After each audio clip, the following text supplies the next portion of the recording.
Hello, I'm a 21-year-old guy who, after diligently studying in a provincial area, managed to attend college in New York.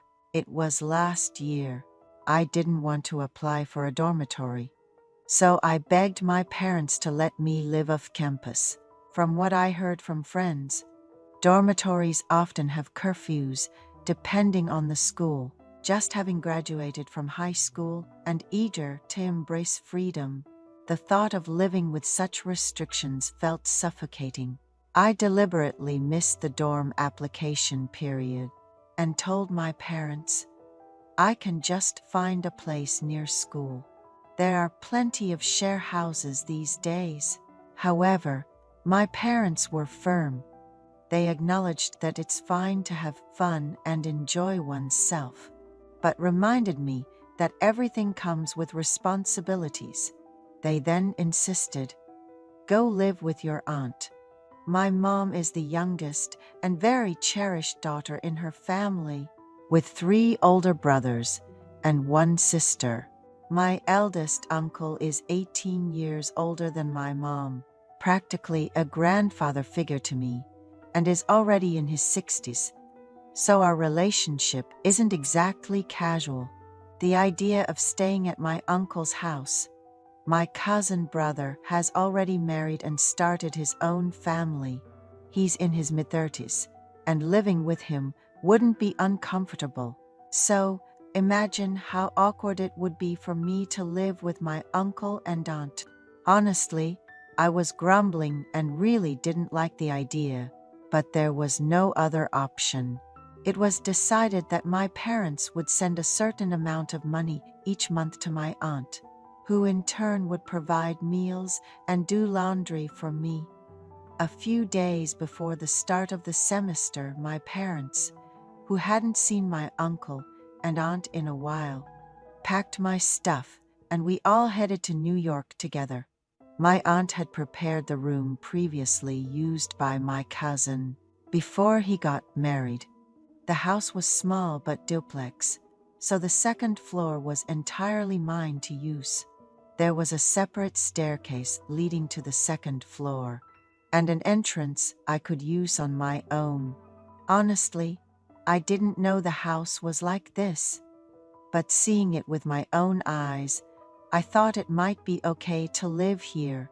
While I was busy unpacking in my room and looking around the house, the adults were already grilling meat and having a drink in the yard.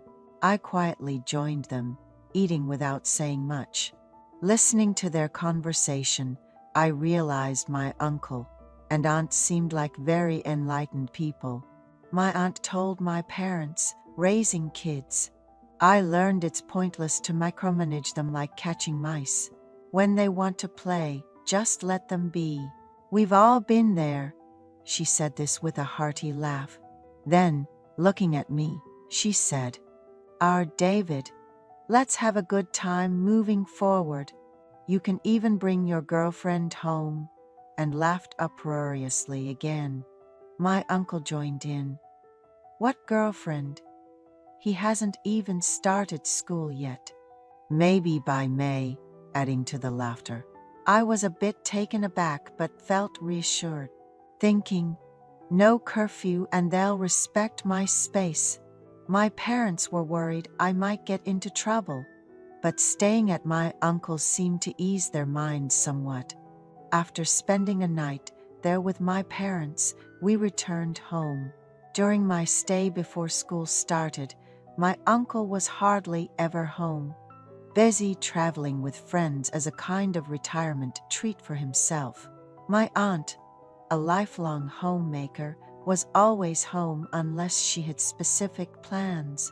At first, her morning wake-up calls for breakfast felt bothersome, but as time went on, I realized she just wanted someone to share meals and time with.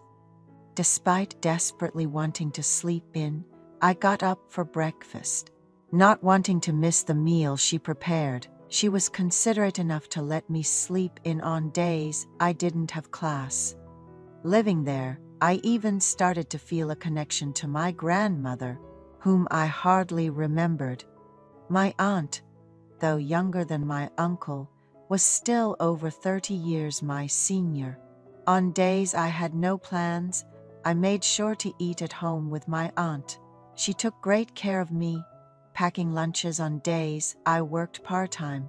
Occasionally, my married cousin would bring his wife and kids over, making for a lively household.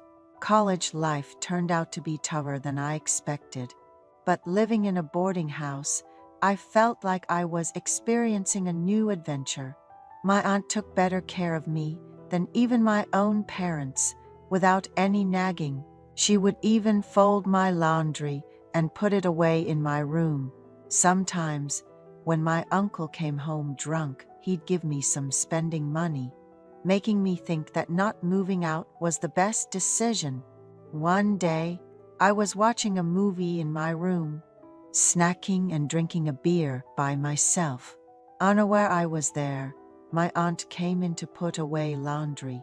Seeing me drinking alone in the dark, she said, "Why drink alone like that? Come downstairs. I'll make you some snacks." I thought about making excuses for my solitary vibe, but was getting hungry, so I followed her down. She skillfully whipped up some of my favorite dishes, her cooking skills making me salivate. I opened another beer and was enjoying the food when she brought out a bottle of soju, sitting down in front of me.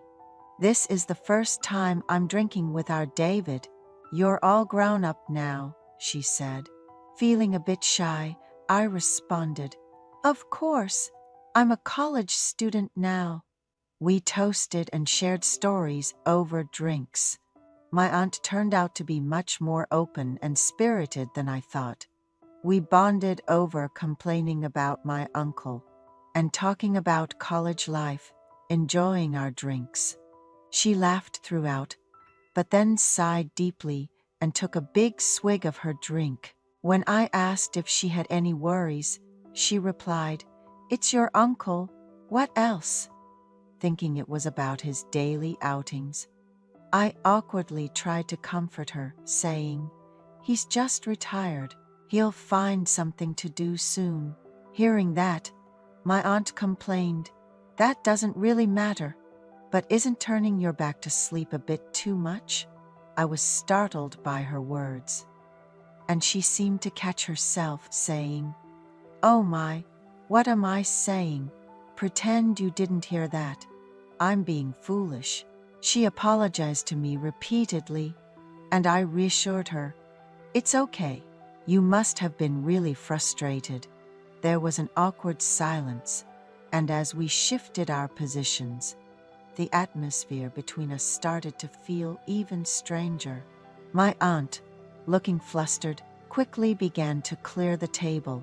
I helped her in silence, my heart racing, perhaps due to the alcohol. A few days later, my uncle went on a fishing trip with friends, leaving the house empty for 3 days. I had been feeling uneasy, not having received any clear response from my aunt when she entered my room, as I was about to turn off the light to sleep. We spent time together in the darkness. Even after that, whenever my uncle was away or came home late, my aunt would come to my room. I had a girlfriend, but I couldn't bring myself to refuse my aunt's visits. A year has passed, and this relationship continues. At some point, my aunt began to speak formally to me, even when my uncle was around. I was nervous until my uncle asked, "Why are you speaking formally to David?" My heart nearly stopped. My aunt casually replied, "These days, everyone talks formally to each other." I saw it on TV, especially when we were together. My aunt always spoke to me formally. I didn't mind the strange sense of conquest, and eventually, I stopped caring whether she spoke formally to me or not. On days when my uncle seemed likely to come home early, my aunt would visit me even before dinner time.